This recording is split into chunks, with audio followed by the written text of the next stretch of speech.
Freedom is something that's kind of hard to explain.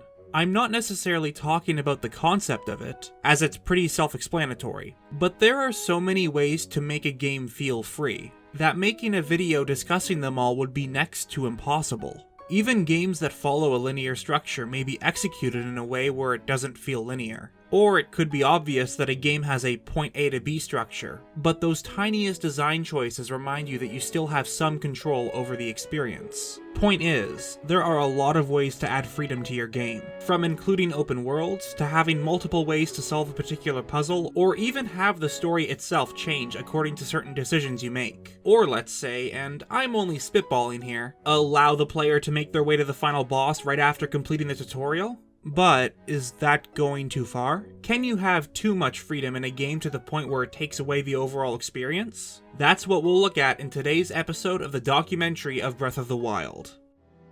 If you've played this game, then you know that one of the biggest parts of it is the nonlinear experience that it gives. Even if a certain game promotes freedom-like gameplay in it, usually it comes from one main element. I'm sure most people know about or even experience an open world game, or perhaps the decisions within that game have huge ramifications to the story as a whole, but rarely are multiple elements combined to make a full non-linear experience. If we were to guess, that is because even with that one part that makes a game feel free, it really isn't. Your game might have an open world, but it doesn't really give you the freedom if there's no way to interact with it, and the gameplay still consists of a point A to B to C structure. Games that give you multiple choices of what to say, not really freedom if none of your choices matter. But this isn't a problem with the elements themselves. It's because to create an authentic experience, lots of time and effort needs to be put into fleshing out the game. But that would mean pushing out a more quality product for the consumer. Instead, a game developer might slap on an open world or different choices as more of a way to make their game stand out. It makes these design choices become gimmicks rather than enhancements, and as a result, gives these games a bad reputation.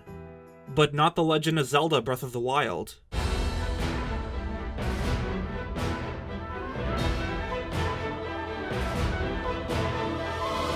While most games will use a single element to add the feeling of freedom, this recent installation to the Zelda series takes a variety of mechanics and combines them into a single cohesive experience. And for the most part, it all works very well. But what specific design choices does the game use? While it's hard to go through all of them, they can be summarized down to 5 things: story, open world, dungeons, transportation, and gameplay.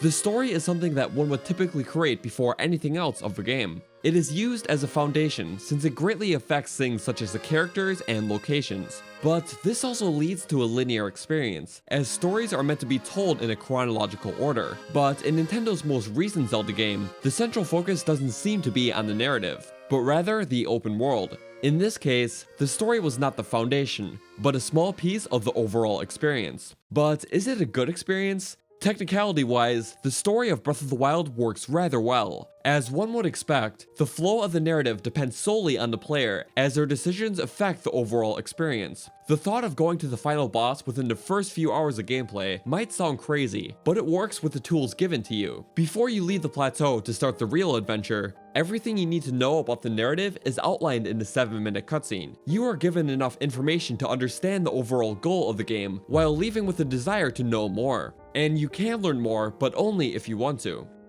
The game can get away with this because of how the story is structured. Having the key plot points take place in the past allows the narrative to be set up early on, and let the player decide what to do for the rest of the game. There's never a point where a memory has to be obtained or a location must be visited. Even the decision of whether to free the divine beasts or not is up to the player. It's clear that thought was mostly put into the world itself. This doesn't mean that the story is bad, but at times will leave much to be desired, which mostly comes from the fact that story is a big deal in other Zelda games. Aside from dungeons and gameplay, it is one thing that defines a Zelda game. It's what gives it its own identity. I wouldn't expect the same level of narrative from Breath of the Wild, but there are times when it could have definitely been better, all while not taking away from the freedom of it. I covered the story in an older episode of the series, which the link to that video can be found below. Luckily, given the open world and what it contains, one is given the freedom of skipping the story while getting the same amount of enjoyment out of the experience. The main reason for this is the world of Hyrule. Whether you are in the cold regions of Hebra, open fields of Hyrule, or scorching deserts of the Wasteland, the kingdom always feels alive with wildlife and hidden secrets. Getting sidetracked when completing the main quests is easy, as the shrines and enemy camps can keep you occupied for hours. It's a huge contrast to other games, as many open worlds feel slapped on as more of a gimmick.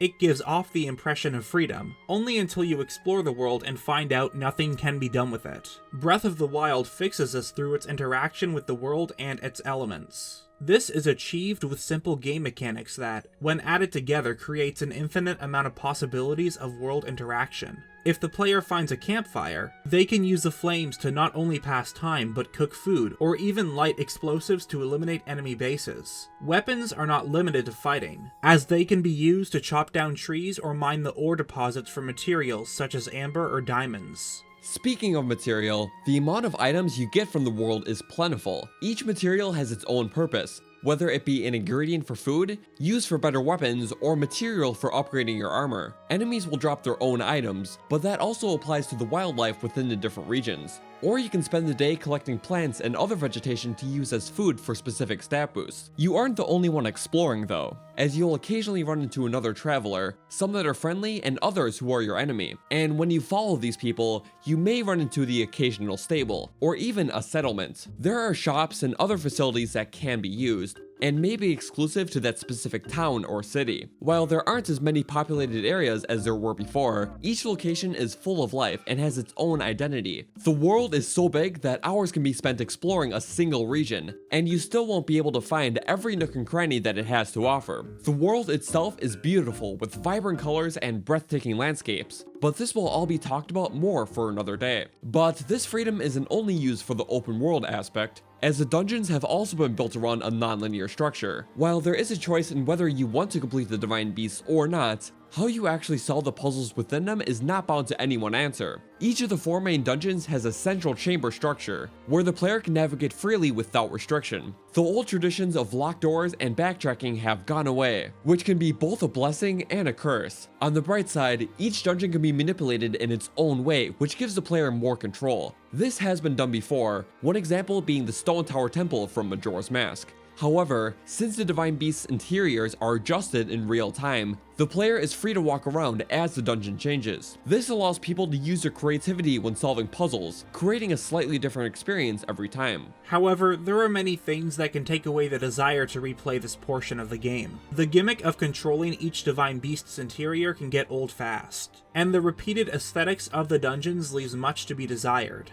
All of them follow the same format. Find all 5 terminals before you fight the boss and activate the main control unit. Because all the main dungeons have the same style and gameplay, none manage to stand out. For most Zelda games, there are a couple of dungeons that are memorable. Breath of the Wild doesn't really have any, as they all stem from the same ideas and themes. On the other hand, freedom within the shrines works very well. Like the Divine Beasts, there tends to be more than one way to solve a puzzle. In that sense, the satisfaction doesn't come from completing the challenges of the shrines. It's how you go about it. You can choose to solve it the normal way, or you can get creative with it by taking advantage with what you are given. In a story-driven dungeon, this wouldn't work as well. That's just my opinion though. You can hear in more detail how I feel about Breath of the Wild's dungeons in one of my recent episodes. But what if you want to play the game at your own pace while taking in all the sights? While other open worlds might have nothing noteworthy to look at, this game has all sorts of unique landmarks and locations you don't want to miss. Fast travel might be an option, but if your first instinct is to use this feature instead of exploring, then I'd say that the open world fails as a whole. But it doesn't, and that's because of another thing the game uses to amplify the freedom: transportation.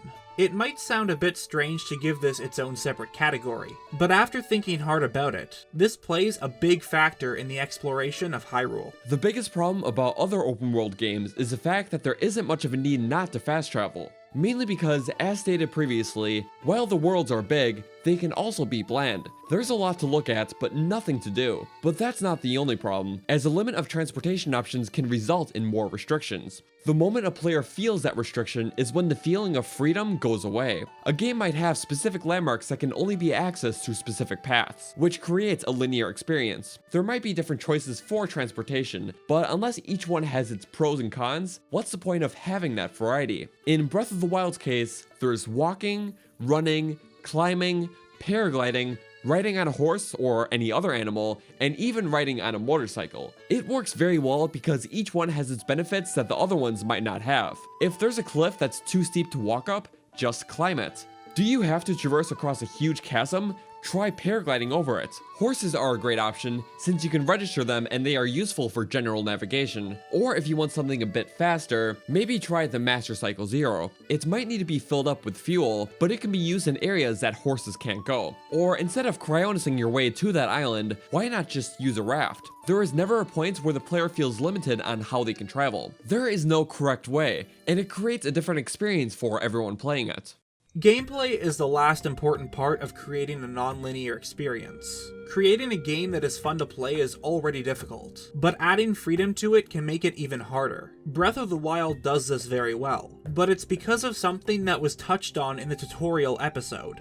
Simplicity. First of all, it's important because having a game with extremely complicated game mechanics results in a more linear experience. The more elaborate a game's mechanics are, the more restricting it feels. For example, many Zelda games have the hookshot item. It's really neat as you can access locations that were once unavailable to the player, but there are only a number of areas you can use it in, as the item only works on certain surfaces. You might want to climb something, only to realize it can be done exclusively on vines. Now imagine those, but think of more overly complicated game mechanics from other games. Sometimes it can seem overly complex, but this is exactly why Breath of the Wild excels at its gameplay. You don't have to find some vines to climb a wall. All you have to do is walk up and that's it. You could come across a river, and instead of looking for a bridge or needing an item to swim, you just can. You don't even need to swim, as Cryonis is always available. That's another thing that makes this Zelda stand out. You never need a key item or ability to access a certain location. Instead, they more so exist to make the task easier. This way, a player still has a motive to collect certain materials or cook certain dishes. You could travel within the Hebrew region while constantly eating to replenish the damage that you take,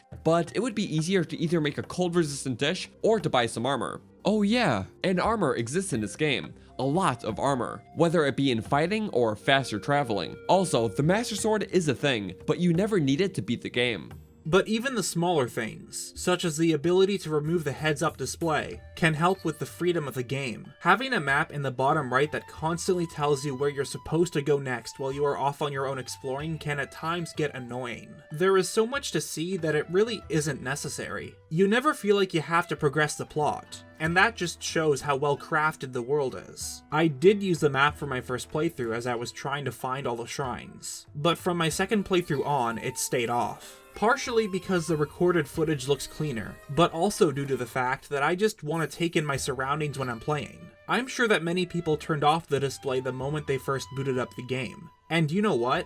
I get it. But even with all the praise given to the freedom part of the game, there's one big problem with the style of gameplay, and that's the difficulty curve.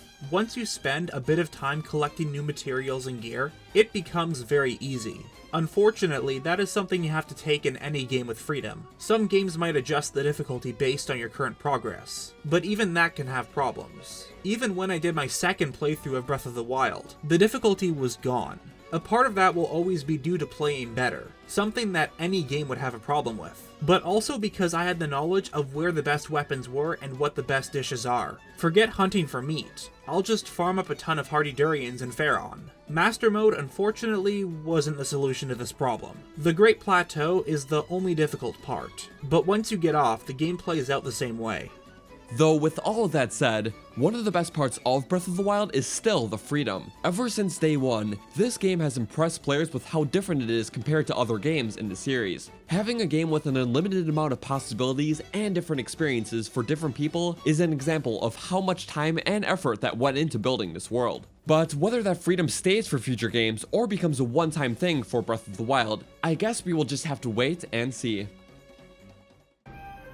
thanks for watching today's episode of the documentary series. Special thanks to Croton for joining me on this one. If you want to see his video on why Breath of the Wild is the king of open worlds, that link will be in the description below. And if you want to see more from him, you can always subscribe. Thanks to my current patrons, as your donations will help to make more videos such as this. If you want to support the channel, then check the description for a link where you can donate $1 a month, though never feel obligated to do so. As always, thanks for watching and have a good day.